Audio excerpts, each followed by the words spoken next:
தமிழ் நேயர்களுக்கு காலை வணக்கம். நம்ம இன்னைக்கு பார்க்க போற மருத்துவம் வந்து சர்க்கரை நோய்க்கு வந்து அதிக அளவு சிறுநீர் கழிக்கிறாங்க, அதிக அளவு சிறுநீர் போகும் இரவு நேரத்துல.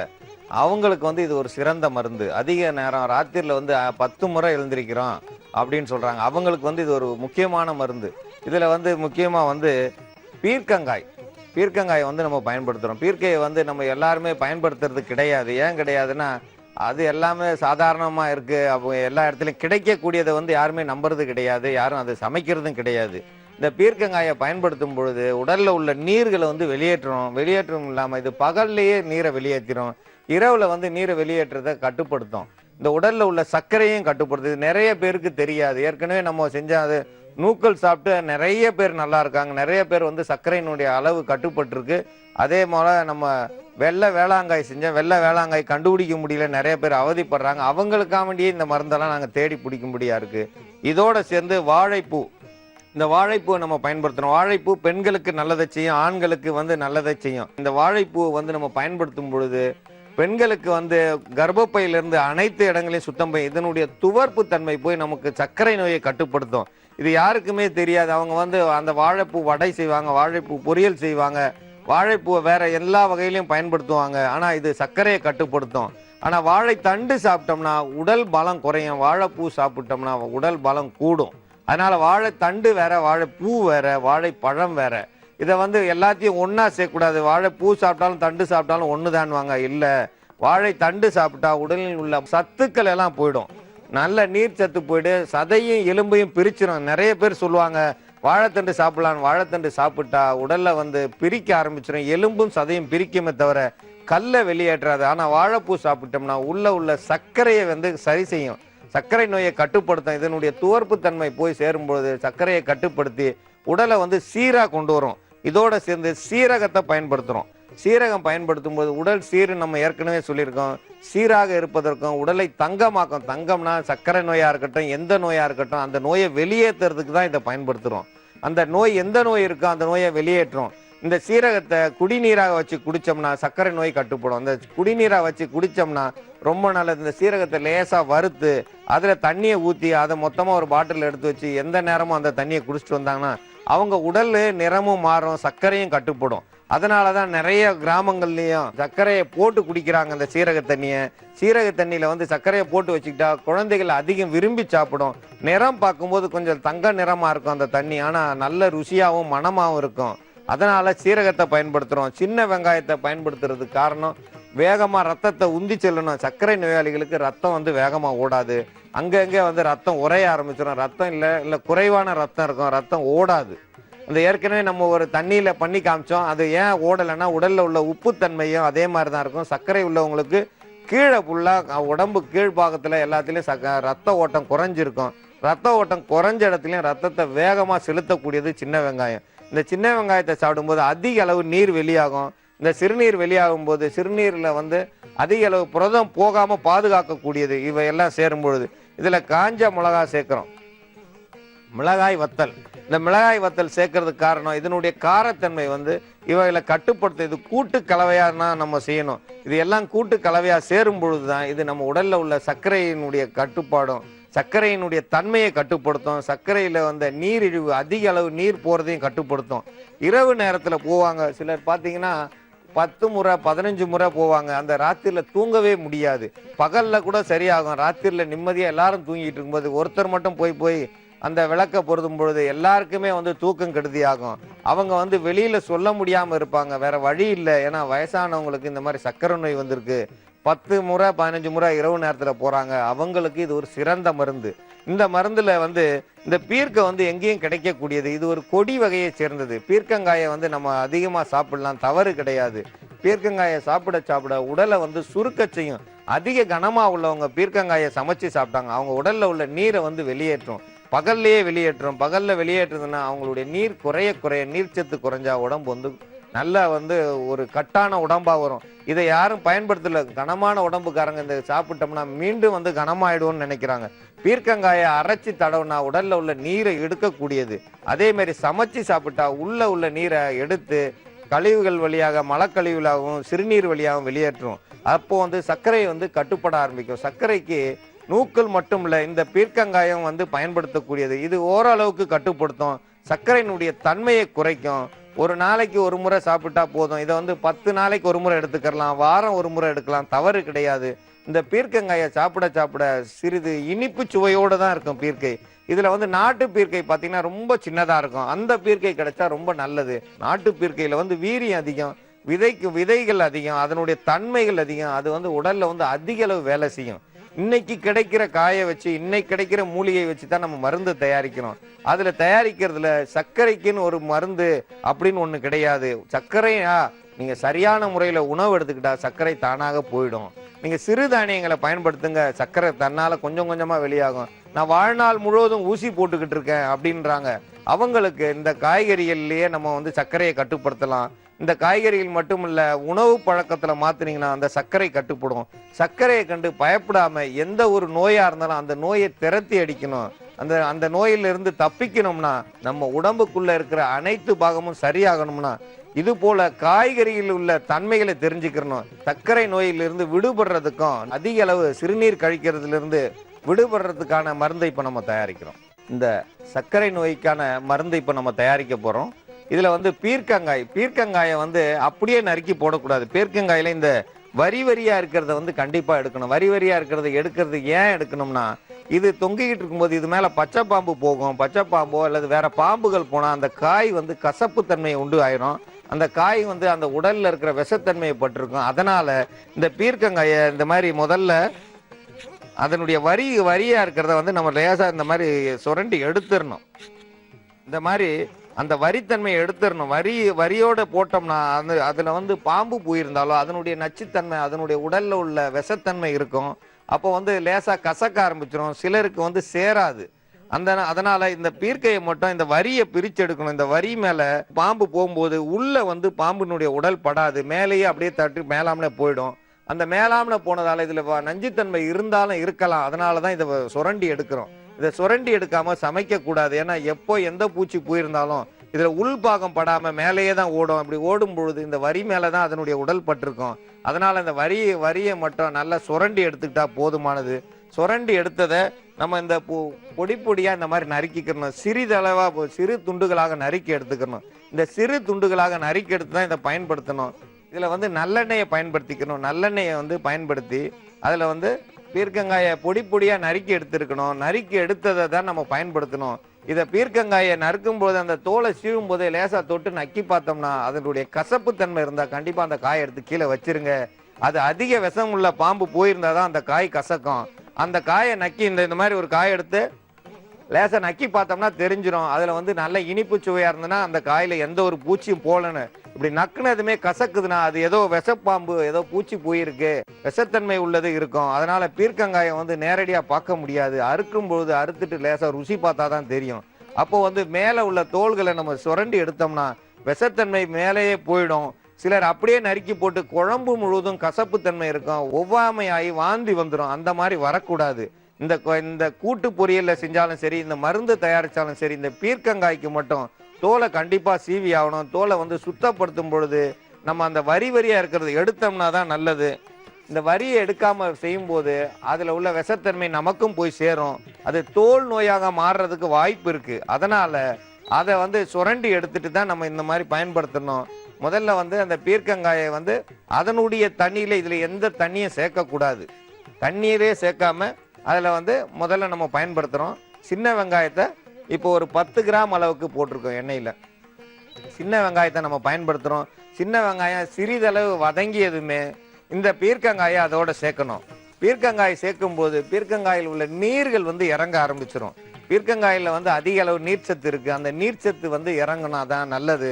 பீர்க்கங்காயில வந்து நீர்ச்சத்து அதிகமாக இருக்கும். அதனால தண்ணி எதுவுமே ஊற்றக்கூடாது. அந்த பீர்க்கங்காயை நேரடியாக போடணும். அது மட்டும் இல்லாது வாழைப்பூ, இந்த வாழைப்பூவை நீங்கள் ஏற்கனவே வந்து நீங்கள் வாழைப்பூவில் வடை செய்வீங்க, வாழைப்பூவில் பொரியல் செய்வீங்க. அதே போல் அதில் உள்ள மேல் தோள்களை உரிச்சு எடுக்கணும். நம்ம வாழைப்பூவில் வந்து 2 பக்கமும் இதழ் இருக்கும். இந்த பக்கம் இதழ் ஒன்று இருக்கும், இந்த பக்கம் ஒன்று இருக்கும். நடுவில் இது வந்து நாக்கு தண்டுன்னு சொல்லுவாங்க. இந்த நாக்கு தண்டையும் எடுத்துடணும். இதையும் எடுத்துடணும், இதையும் எடுத்துடணும். இது எது போக இந்த 4 விரல் மாதிரி இருக்கிற இந்த இதை தான் நம்ம வந்து பயன்படுத்தணும். இதுல வந்து அதிக துவர்ப்பு தன்மை இருக்கும். நேரா கடிச்சு பார்த்தோம்னா துவர்ப்பு இருக்கும். தொண்டையை கட்டுற அளவுக்கு துவர்ப்பு இருக்கும். துவர்ப்பு எதுல இருக்கோ அது வந்து சர்க்கரையை கட்டுப்படுத்தும். இதை நீங்க தெரிஞ்சுக்கணும். துவர்ப்பு தன்மை எது எதுல இருக்கு? வெத்தலை பாக்கு போடும்போது பாக்குல துவர்ப்பு இருக்கு. அந்த பெரியவங்க அந்த காலத்துல போட்டாங்க, அவங்களுக்கு சர்க்கரை நோய் இல்லை. இன்னைக்கு பாக்கு அது வேற மாதிரி இருக்கு, அந்த பாக்கு போடுறது இல்லை. அதனால அந்த பாக்கு உள்ள துவர்ப்பு சேர்க்கணும். நம்ம உணவுல நம்ம முன்னோர்கள் ரொம்ப ஜாகிரதையா இருந்தாங்க. அறுசுவை உணவுன்னு கொடுத்தாங்க. அதுல துவர்ப்பும் ஒண்ணு கொடுத்துருந்தாங்க, உவர்ப்பும் ஒண்ணு கொடுத்தாங்க. ஏன்னு கேட்டா அந்த உப்பு சத்தையும் அது கரைக்கும், சர்க்கரை சத்தையும் கட்டுப்படுத்தும். நமக்கு உடம்புல உள்ள அதிக அளவு மூளையை வேலை செய்யக்கூடியது அந்த சர்க்கரை. அந்த சர்க்கரையும் நமக்கு தேவை. அதனாலதான் அந்த அறுசுவை உணவுல சர்க்கரையும் சேர்த்தாங்க. ஆனா சர்க்கரை அதிகம்னு சொல்றது சர்க்கரை சாப்பிட்றதால வர்றது கிடையாது. நம்ம சாப்பாடு அளவு குறைச்சிட்டோம், அந்த சாப்பாட்டுல எந்த சத்துமே இல்லாத உணவு சாப்பிடும்போது தான் சர்க்கரையை கூடும். இந்த வாழைப்பூவை ஒரு 25 கிராம் அளவுக்கு நல்லா திருகி போட்டுக்கிறணும். அந்த வாழைப்பூவை போடணும். போட்டு அந்த வாழைப்பூவும் அதோட சேர்ந்து வேக விடணும். அந்த வாழைப்பூ வேகும்போது அந்த வாழைப்பூவினுடைய அந்த துவர்ப்பு தன்மை நம்ம பீர்க்கங்காயில போய் ஏறும். பீர்க்கங்காயில ஏறும்பொழுது அந்த பீர்க்கங்காயினுடைய ருசியும் மாற ஆரம்பிச்சிடும். ஏன்னா நிறைய பேர் வந்து வடை தான் சுட்டு சாப்பிட்டுருப்பாங்க, இந்த மாதிரி வந்து செய்ய மாட்டாங்க. ஏன்னா பீர்க்கங்காய் செய்யறவங்களுக்கு வந்து அது வேண்டாம், எங்களுக்கு நீர்த்த காய், எங்க உடம்பு வந்து பெருசா இருக்கு, இன்னும் கூடிடும்னு நினைப்பாங்க. இல்ல, இந்த பீர்க்கங்காயை சாப்பிட உடல் சுருங்க செய்யும், உடல்ல உள்ள நீர்கள் வெளியாகும். அந்த நீர்கள் வெளியானாதான் நம்ம உடல் வந்து நல்லா இருக்கும். இது ஏன் ராத்திரில போற சிறுநீரை கட்டுப்படுத்தோம்னா, இதை காலையில சாப்பிட்டோம்னா இரவுக்குள் நம்ம உடம்புல இருக்கிற நீரை வந்து வெளியேற்றிடும். ராத்திரில போக வேண்டிய சிறுநீரை பகல்லையே போக வச்சிரும். அப்ப இரவுல வந்து நிம்மதியா தூங்கலாம். ஒரே ஒரு காஞ்ச மிளகா மட்டும் போதும், வர மிளகான்னு சொல்லுவோம். ஏன்னா அதனுடைய துவர்ப்பும் அதனுடைய இனிப்பையும் ஒரே சீர் செய்ய சமன் செய்யறதுக்காக வேண்டி ஒரு காஞ்ச மிளகா சேர்க்கிறோம். அதை அரைச்சு போடக்கூடாது, லேசா கையில பிச்சு போட்டா போதும். கையில பிச்சு போட்டாலே அதனுடைய காரத்தன்மை சேர்ந்து ஒன்று சேர்ந்து அந்த இனிப்பு சுவையை குறைக்கிறதுக்கு பீர்க்கங்காயில அதிக அளவு இனிப்பு சத்து இருக்கும், இனிப்பு சுவை இருக்கும். அந்த இனிப்பு சுவையை வந்து குறைக்கணும், துவர்ப்பை வந்து கூட்டணும். பீர்க்கையிலையும் துவர்ப்பு இருக்கு, வாழைப்பூவிலையும் துவர்ப்பு இருக்கு. இது ரெண்டும் கலந்த கலவையை வந்து சரி செய்யணும். அந்த சின்ன வெங்காயத்தை ஊட நம்ம பொரிச்சு எடுக்கிறோம். இதோட சேர்ந்த கலவையை நல்லா வேக விடணும். சுண்ட சுண்ட வேக விடும்போது அதனுடைய நீர் அதுக்குள்ளேயே இறங்க ஆரம்பிச்சிடும். கொஞ்சமா நெருப்பு வச்சு அடுப்பு எரிக்கணும், அதிக அளவு நெருப்பு வச்சு எரிக்கக்கூடாது. சிறுக சிறுக எரிச்சோம்னா, நம்ம அடுப்புல பாத்தீங்கன்னா விறகு அடுப்புனா கொஞ்சமா விறகு வைப்போம், இன்னைக்கு கேஸ் அடுப்புனா சிம்முல வைக்கணும். அந்த சிம்முல வச்சு அதை சரி பண்ணாதான் அது கொஞ்சம் கொஞ்சமா வேகும், அதுல உள்ள நீர் கீழே இறங்கும், அந்த நீர் வத்த ஆரம்பிச்சிடும். அந்த நீர் வத்த தான் அதுல உள்ள வந்து ருசியும் அதுல உள்ள மருத்துவ குணமும் வெளியாகும். மருத்துவ குணம் வெளியானாதான் அது வந்து நம்ம உடல்ல உள்ள நீரை வெளியேற்ற பயன்படும். இது அந்த காயை அப்படியே வெந்து வேகாம சாப்பிட்டோம்னா இதுல உள்ள நீர் நம்ம உடம்புக்கு போய் அந்த நீர் மட்டும்தான் வெளியே வரும். இந்த நீர் சுருங்கும் முறை, அந்த நீர் சுருக்குன்னு சொல்லுவோம். 1 லிட்டர் ஊத்துனா 1/2 லிட்டர் ஆக்குறது. அதே மாதிரி இந்த காயை வந்து சுருக்கும் போது அளவு குறையும். இந்த காயினுடைய நீர்கள் மொத்தம் வெளியாகும் போது நம்ம உடலுக்கு நீர் தேவைப்படும் பொழுது நம்ம சாப்பிட்ட உணவுக்கு பதிலாக இதை எடுத்துக்கிருவோம். இதை சாப்பிடும் பொழுது நம்ம உடம்புல இருக்கிற சிறுநீர் அதிகமாக உடம்புல நீர் இருக்கும், அந்த நீரை பூரா இது இழுத்து பகல் முழுவதும் வந்து சிறுநீர் கழிக்கும்படியா செஞ்சு இரவில் வந்து தூங்க வைக்கும். அதனால காலையில இதை சாப்பிடணும், மாலையில சாப்பிட வேண்டாம்.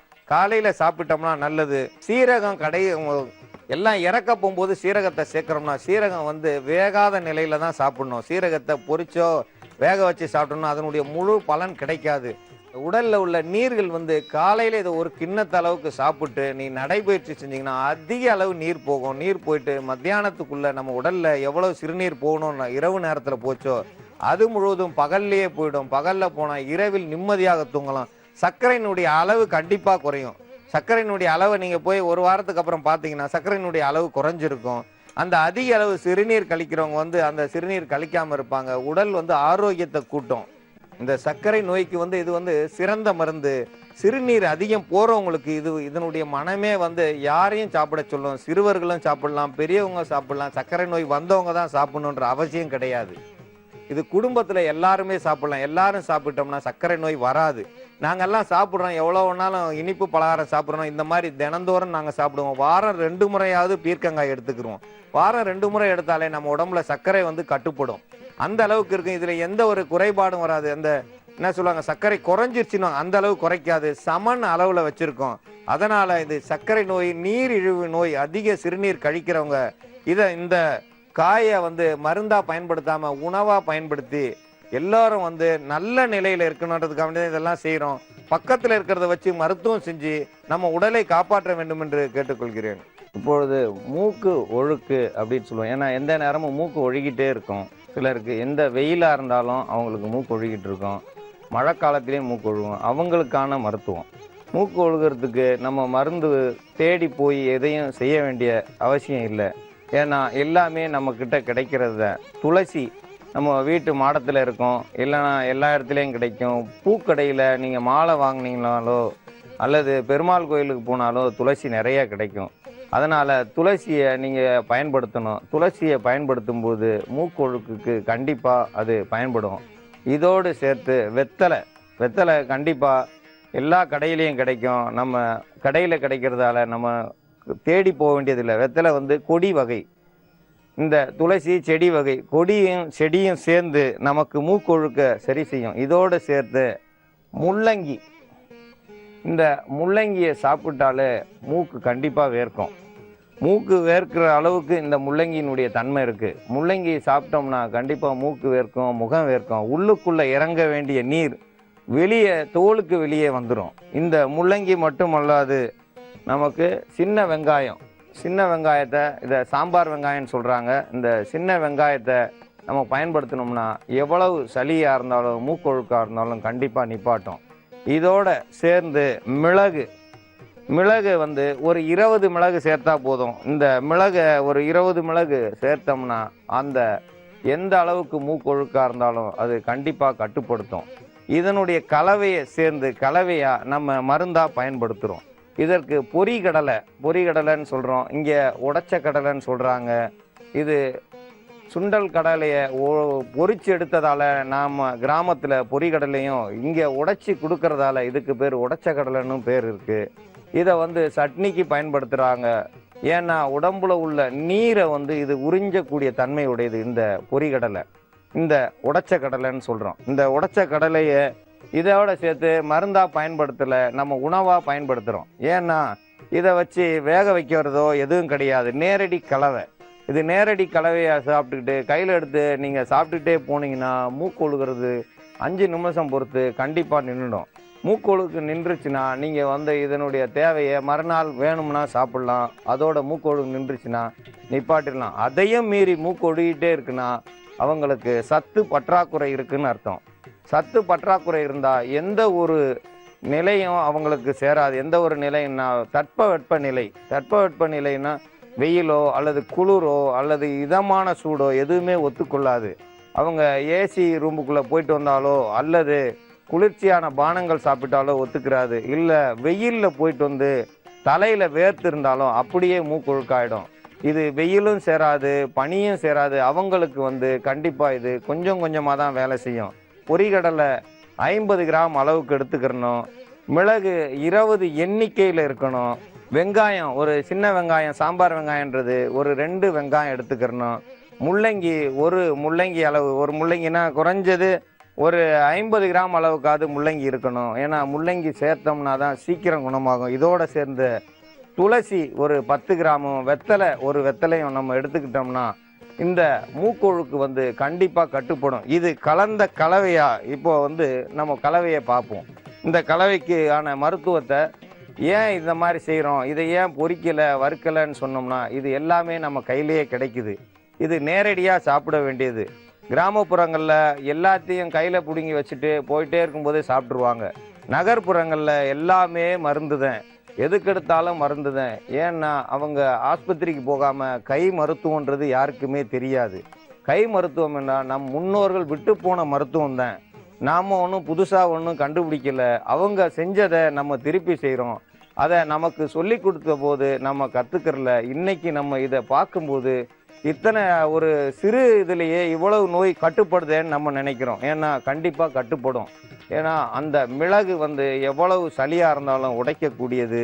உள்ள காரத்தன்மை அந்த சளியினுடைய நீரை கட்டுப்படுத்தும். முள்ளங்கியோ உள்ளே வர வேண்டிய மூக்கினுடைய நீரை முகத்துக்கு வெளியே வேர்வையாக வெளியேற்றி மூக்கு வழியாக ஒழுக விடாது. இந்த வெங்காயத்தினுடைய காரத்தன்மை உள்ளே இருந்து மூக்கு ஒழுகக்கூடிய நீரை குடலுக்குள்ளே செலுத்தி உள்ள செமிக்க ஆரம்பிச்சிரும். இந்த வகையா நம்ம செமிச்சு நேரடியா இதை அள்ளி சாப்பிடும்போது அந்த மூக்கொழுக்கு கட்டுப்படும். துளசியை சாப்பிட சாப்பிட அந்த துளசியும் மூக்கொழுக்க கட்டுப்படுத்தும். துளசியும் வெத்தலையும் சேர்ந்து வெங்காயம் பொரிகடலையும் சேர்ந்து சில பேர் சாப்பிட்டுக்கிட்டே போவாங்க. என்ன இந்த மாதிரி செய்கிறீங்கன்னா அந்த மூக்கொழுக்கு கட்டுப்படும். இதோட சேர்ந்து நம்ம முள்ளங்கியை சேர்க்குறோம். முள்ளங்கி ஏன் சேர்க்குறோன்னா அது எவ்வளவு நீர் ஒழுகுனாலும் அந்த நீர் ஒழுக்க நிப்பாட்டக்கூடியது. இது கலந்த கலவையை நம்ம சாப்பிடும்போது ஒரு மருந்தா இல்லை, ஒரு உணவாக தான் இருக்கும். இதை சாப்பிட சாப்பிட ருசி அதிகமாக இருக்கும், ருசி காரத்தன்மையும் இருக்கும். இந்த காரத்தன்மையை போக்குறதுக்கு பொரிகடலை அந்த உடைச்ச கடலையை சேர்த்துக்கிறோம். இந்த உடைச்ச கடலை வேணும்னா இன்னும் நிறையா சேர்த்தாலும் தப்பு இல்லை. ஏன்னா சில பேருக்கு காரம் ரொம்ப அதிகமாக இருக்குது, திங்க முடியலன்னா இந்த பொரிகடலையை அதிகமாக சேர்த்துக்கிறலாம், தவறில்லை. கொஞ்சம் காரமாக இருந்தால் சீக்கிரம் குணமடையும். கொஞ்சம் காரத்தன்மை கம்மியாக இருந்தால் 2 நாளைக்கு சாப்பிடும்படியாக வரும். அதனால தான் இந்த கலவையை நம்ம சாப்பிட சாப்பிட ருசியாக இருக்கும். இதை மருந்து இல்லை, இது ஒரு விருந்துக்கு கூப்பிட்ட மாதிரி தான் இருக்கும். இது மூக்கு ஒழுக்குக்கு நேனும் பயப்பட வேண்டியதில்லை. மூக்கு ஒழுக்குக்குன்னு நீங்கள் மாத்திரை போட வேண்டிய அவசியம் இருக்காது. ஏன்னா இதை நேரடியாக அள்ளி சாப்பிடலாம், யார் வேணாலும் சாப்பிடலாம். குழந்தைங்கிட்ட கொடுத்தீங்கனாலும் இதை விரும்பி சாப்பிடும். ஏன்னா பொரிகடலை சேர்ந்துருக்கிறதால அந்த காரத்தன்மையை குறைக்கும். இந்த மிளகு சளியை உடைக்கக்கூடியது. இந்த வெங்காயமும் அந்த சளியை கரைச்சி குடல் வழியாக கொண்டு போயிடும். மூக்கு ஒழுகுற தன்மை நின்றுடும். மூக்கு ஒழுகாமல் இருக்கணும்னா கண்டிப்பாக இந்த முறையை நீங்கள் பயன்படுத்தணும். இந்த ஒரு சிறு கலவை, இந்த பொரிகளில் சேர்ந்த கலவையை நம்ம கொடுத்தோம்னா அவங்க நல்லா ருசியாக சாப்பிட்டு 1 மணி நேரத்தில் நல்லாயி நல்ல சாப்பாடு சாப்பிட ஆரம்பிச்சிருவாங்க. உடலில் உள்ள காய்ச்சல் தன்னால் பறக்கும். இந்த மருந்தை சாப்பிட்டு எல்லோரும் நலமடைய வேண்டும் என்று கேட்டுக்கிறேன்.